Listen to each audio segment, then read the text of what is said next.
Assalamualaikum warahmatullahi wabarakatuh. Perkenalkan, nama saya Nurijanati Safitri dengan NIM 213830420098. Prodi Akuntansi Syariah kelas C.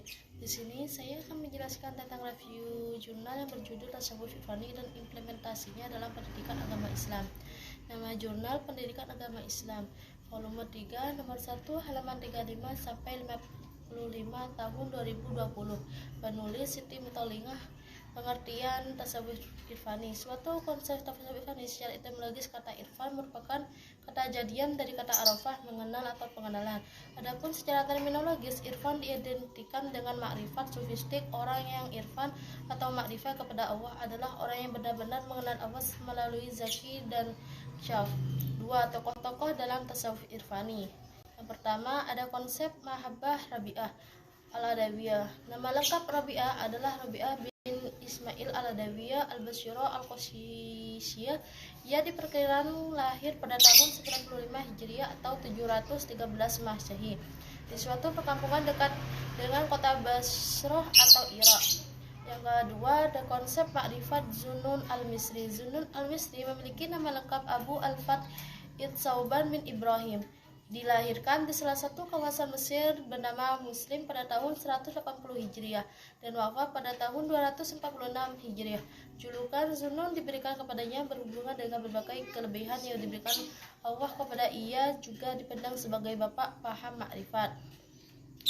Yang ketiga ada hati atau qalbu sebagai media tasawuf, merupakan sarana utama seorang sufi untuk mendekatkan diri kepada Allah. Qalbu ini bagaikan sebuah norma yang apabila semakin dibersihkan akan semakin gelap.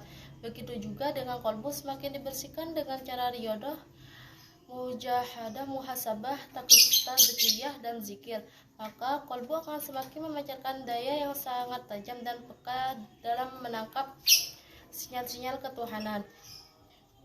Yang keempat ada tahap untuk mencapai tasawuf irfani. Yang A, maqamat sebagai tahap persiapan adalah tahap yang harus dilalui oleh setiap orang sufi untuk bisa menjadi seorang sufi atau mencapai tingkatan tertinggi dalam tasawuf irfani. Adapun maqamat dalam tasawuf irfani meliputi 7 tahap. Yang pertama taubat, yang kedua zuhud, yang ketiga sabat, yang keempat fakir, yang kelima syukur, yang keenam tawakal, dan terakhir ridha. Yang B, ahwal sebagai tahap penerima. Ahwal merupakan jamak di kata hal yang artinya keadaan batin, salik. Ahwal adalah kondisi batin atau kejiwaan seorang sufi ketika sudah mencapai pada suatu makam dan naik ke makam selanjutnya, sekaligus ketika seorang sufi harus turun ke makam yang paling dasar ketika dia gagal mencapai makam tertentu. 5 metode dalam tasawuf irfani. Metode yang dipakai oleh tokoh tasawuf irfani adalah sebagai berikut. A, atau disebut dengan hatinya, jiwa, yakni latihan kejiwaan mulai upaya membiasakan diri agar tidak melakukan hal-hal yang mengotori jiwanya. Yang B, muhasabah atau 1000 dengan refleksi diri. Muhasabah adalah diri sendiri dan memberikan diri secara mendalam apa saja perilaku-perilaku yang sudah dilakukan oleh diri sendiri. Yang kemarin kan itu bisa menjadikan seorang sufi pada kegagalan mencapai suatu makam takziah atau disebut dengan penyucian diri. Takziah adalah jiwa dan raga dari belenggu hawa nafsu. Zikrullah atau zikir kepada Allah adalah menyendiri kepada Allah sebagai Tuhan yang disembah dengan sebaik-baiknya. Yang D, analisis. Yang pertama tasawuf irfani dan implementasinya dalam PAI. Menurut Jalaluddin, pendidikan Islam diartikan sebagai upaya sadar yang dilakukan oleh mereka yang memiliki tanggung jawab dan terhadap pembinaan, bimbingan, pengembangan, serta pengarahan potensi yang dimiliki anak agar mereka dapat berfungsi dan berperan sebagai hakikat kejadiannya. Sedangkan menurut Zakiyah, derajat pendidikan agama Islam adalah pendidikan melalui ajaran-ajaran agama Islam, yaitu berupa bimbingan dan asuhan terhadap anak didik, agar nantinya setelah selesai dari pendidikan itu, ia dapat memahami, menghayati, dan mengamalkan ajaran-ajaran agama Islam yang telah diyakini secara menyeluruh, serta menjadi ajaran agama Islam sebagai suatu pandangan hidupnya demi keselamatannya dan kesejahteraan hidup di dunia maupun kelak di akhirat.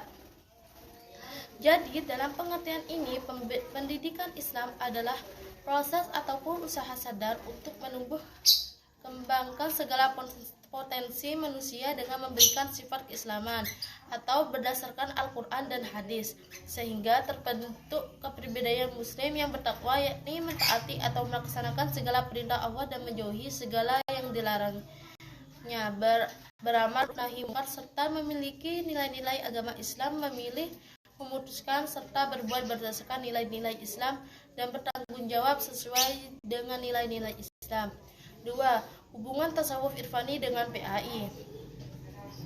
Pendidikan agama Islam merupakan aplikasi dari tasawuf irfani itu sendiri. Hal ini dikarenakan tujuan akhir dari PAI itu sendiri adalah menjadikan manusia yang beriman, bertakwa, sekaligus berakhlak mulia dalam rangka menjalankan perannya menjadi abduwah dan khalifatullah.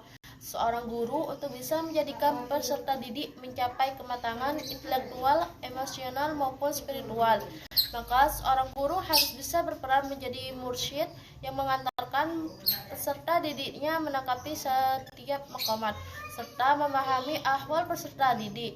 Ketika seorang guru sudah bisa mengantarkan ke peserta didiknya mencapai suatu maqamat, maka sebenarnya guru itu sudah mampu mencapai tujuan awal dari PAI itu. Kemudian ketika seorang guru sudah bisa mengantarkan peserta didiknya mencapai maqamat tertinggi dan bisa mencapai mahabbah dan makrifat, maka sesungguhnya seorang guru itu sudah mampu mencapai dari tujuan pendidikan agama Islam itu sendiri. Maqamat dalam tasawuf irfani itu bisa menjadi sarana bagi seorang guru PAI untuk mencapai tujuan pendidikan Islam itu sendiri.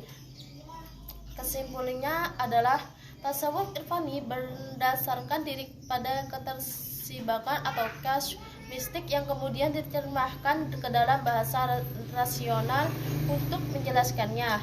Ketersibakan yang dialami oleh seorang salik tergantung atau sesuai dengan keadaan jiwa atau hal dan tingkat rohaninya atau disebut makam. Karena itu pengetahuan irfani tidak diperoleh berdasarkan analisa teks, tetapi dengan olah rohani atau riyadah, di mana dengan kesucian hati diharapkan Tuhan akan melimpahkan pengetahuan langsung kepadanya. Tokoh tasawuf irfani yaitu Rabi'ah al-Adawiyah dengan konsep mahabbah dan Zunnun al-Misri dengan konsep ma'rifat.